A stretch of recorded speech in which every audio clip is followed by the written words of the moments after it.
Today's topic is demand and supply, and firstly we will discuss about demand. So we basically connect this topic to another topic which is taught before this, but it's the topic that is taught before this particular topic is the types of economic systems that are there. So there is a command economy that is completely owned by the government.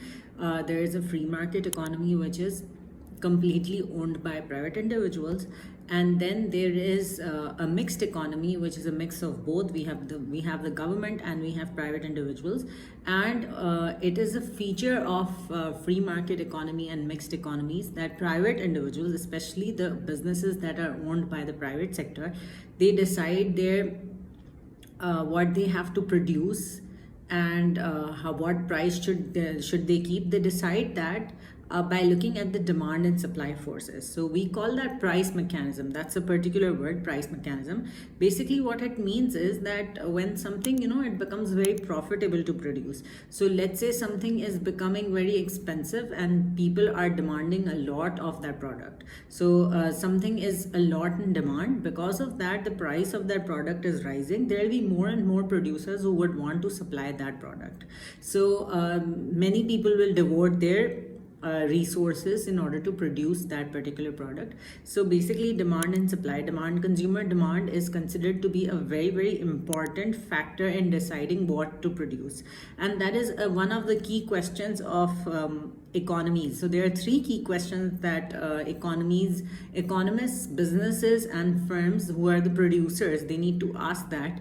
The three key questions that are also tested in the exam are what to produce, how to produce, and the third one is for whom to produce. So like here we are going to discuss about demand and supply. And firstly, demand, the definition of demand, which is also very important. Demand is the willingness and the ability of consumers to buy goods and services. So I will write here, demand is the willingness and ability of consumers to buy goods and services. So it is very, very important to note that there should be willingness and ability both.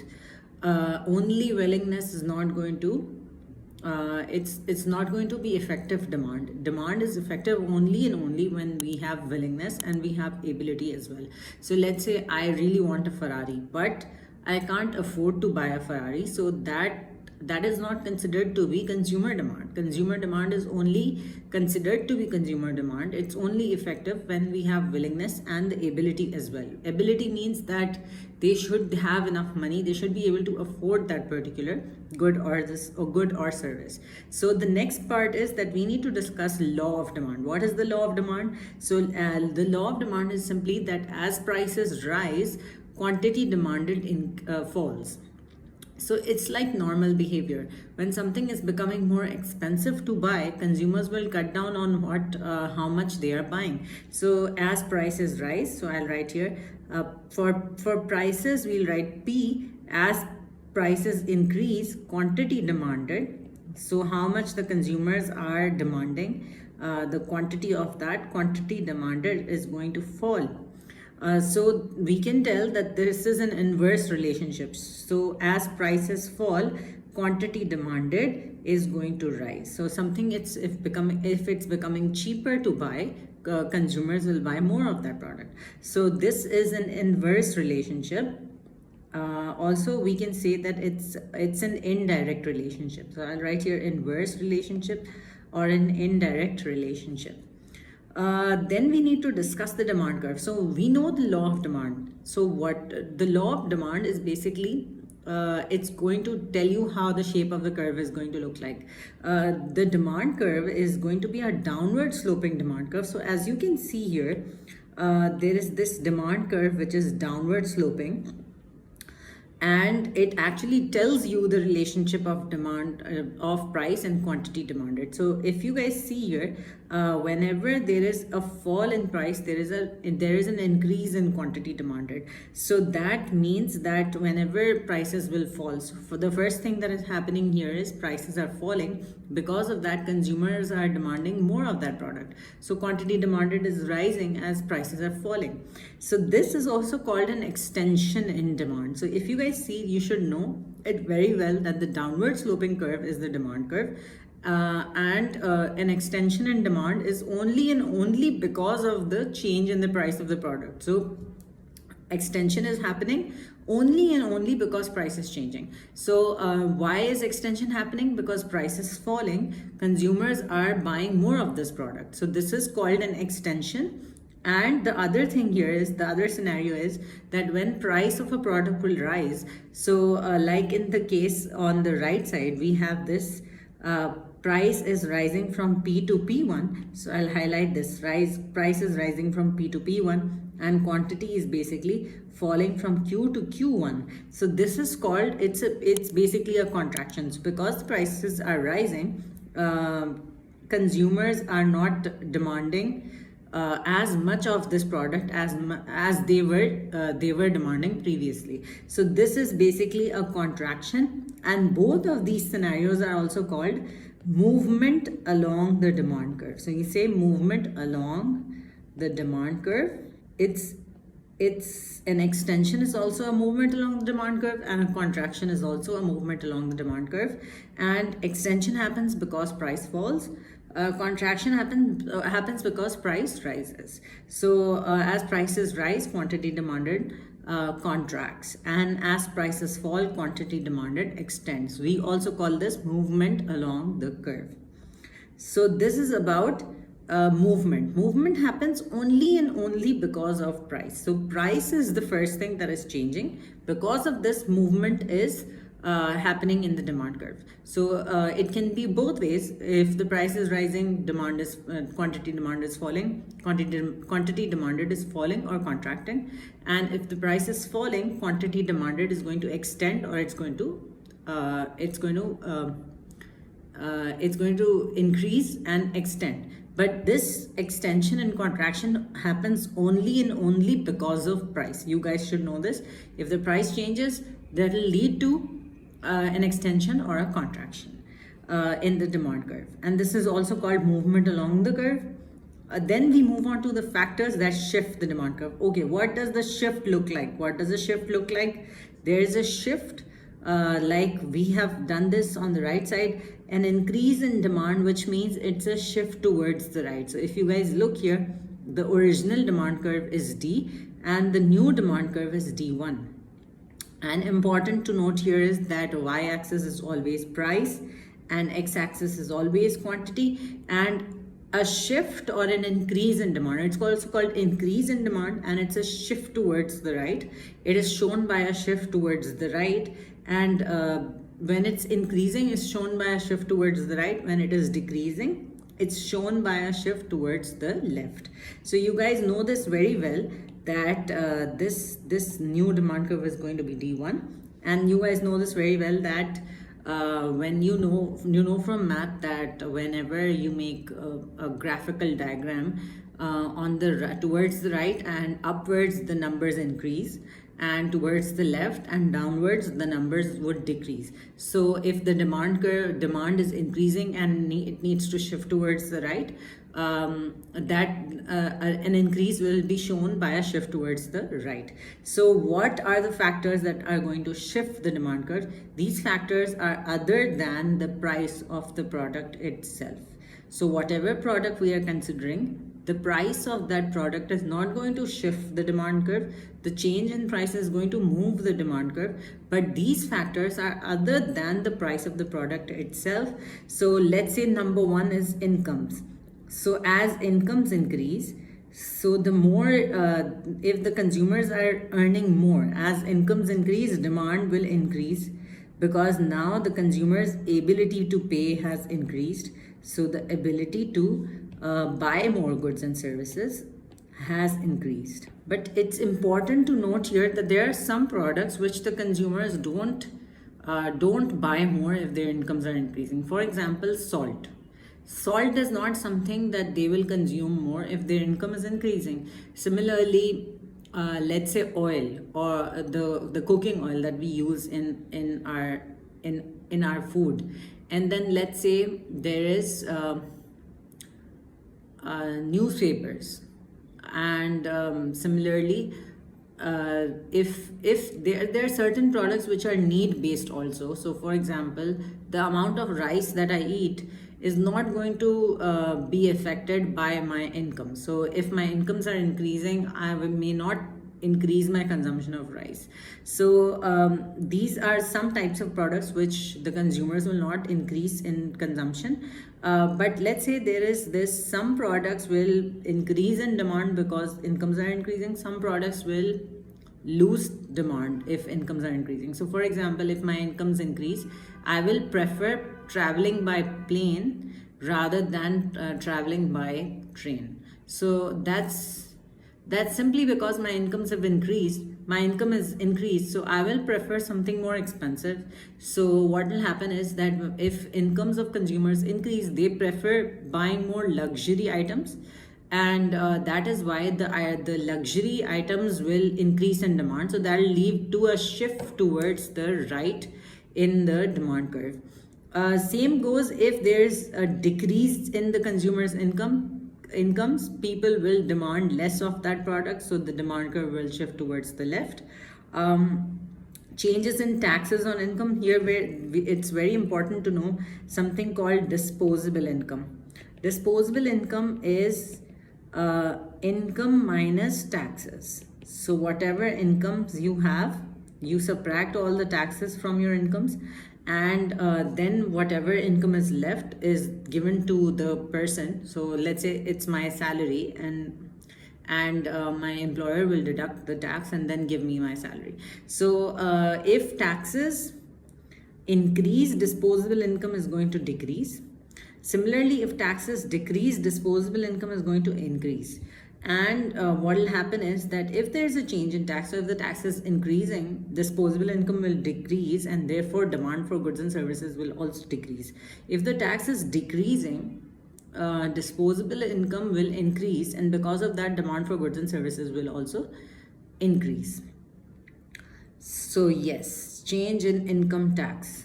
Then we have change in the price of a substitute. This is very, very important. You guys should know how to define a substitute because that has come in the past papers.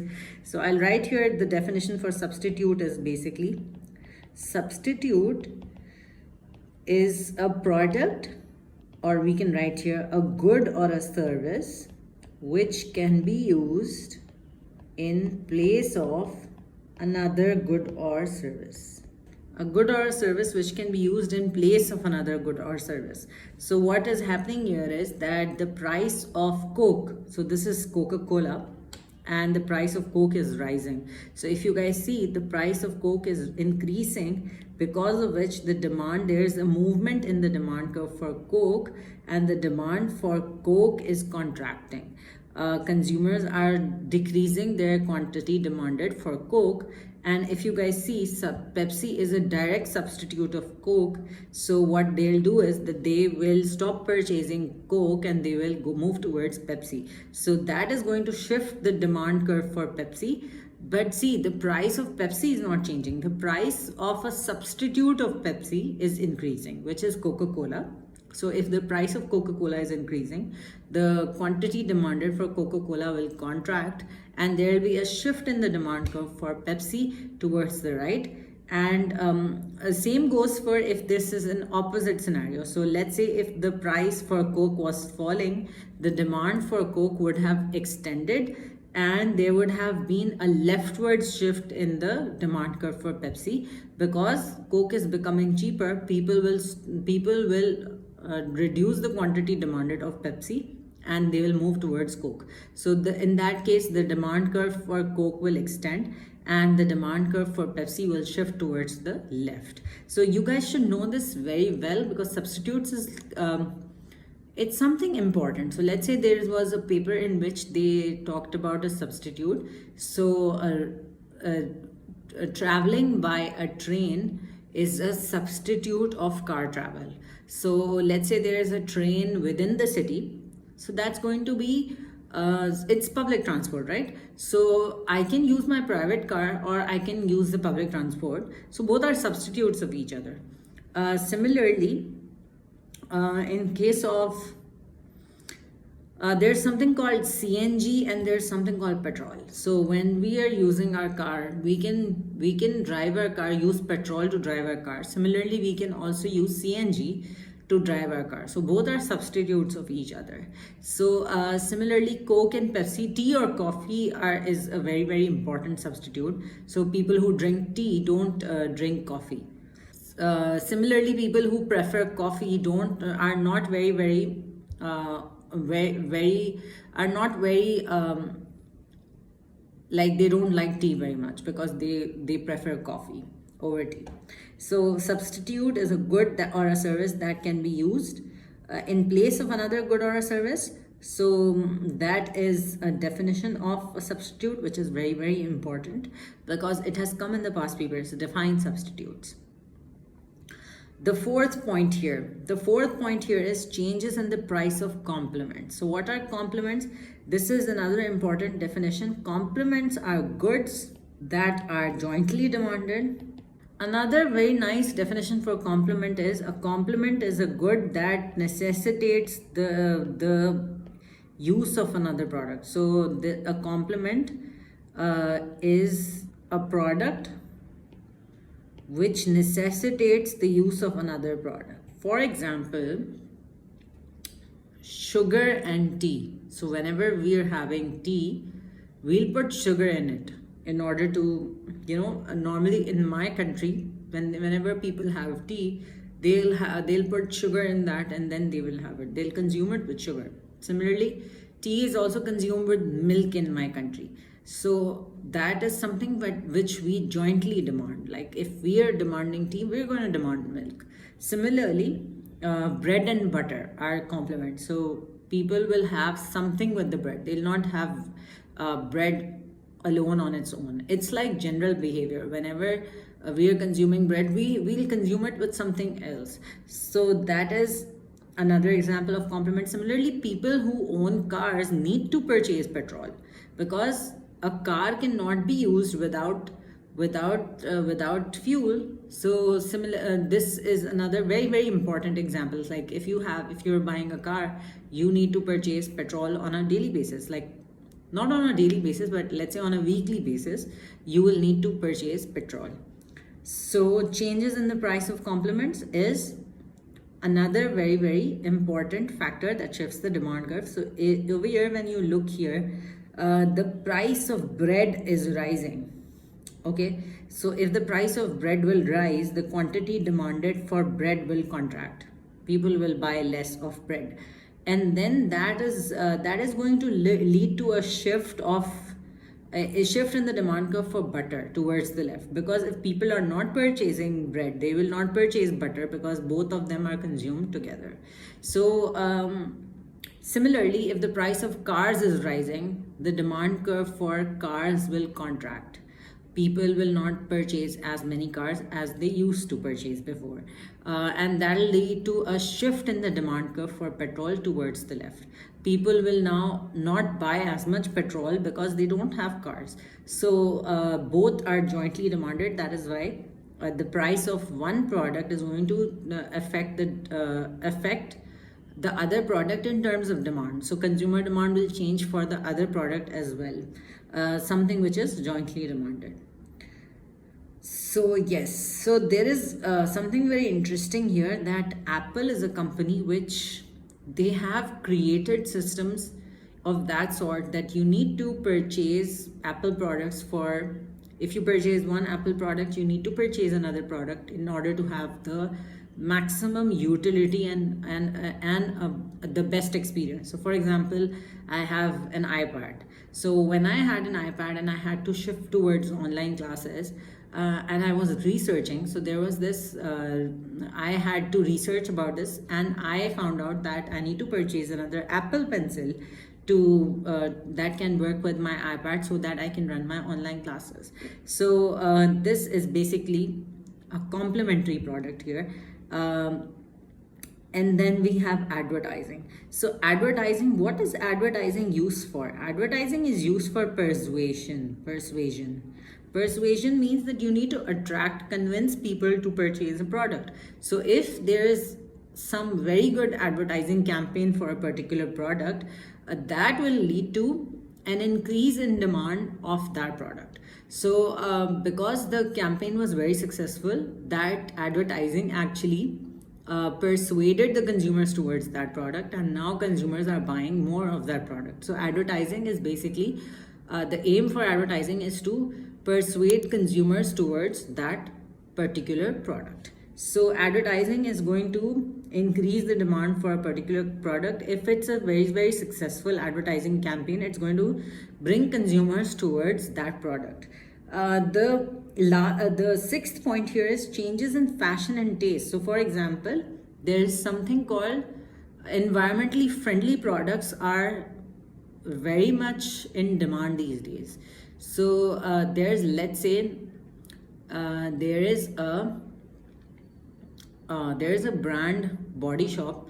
The Body Shop is basically marketing themselves as a brand, a makeup brand, a makeup brand that doesn't use their makeup on animals for testing. So animal testing is not there in Body Shop brands. And then there's a lot of fruit based makeup that is being produced in for the Body Shop. So they have used that as a promotional strategy, so that they can attract more consumers towards them. Similarly, there is this more healthier products are in demand as well.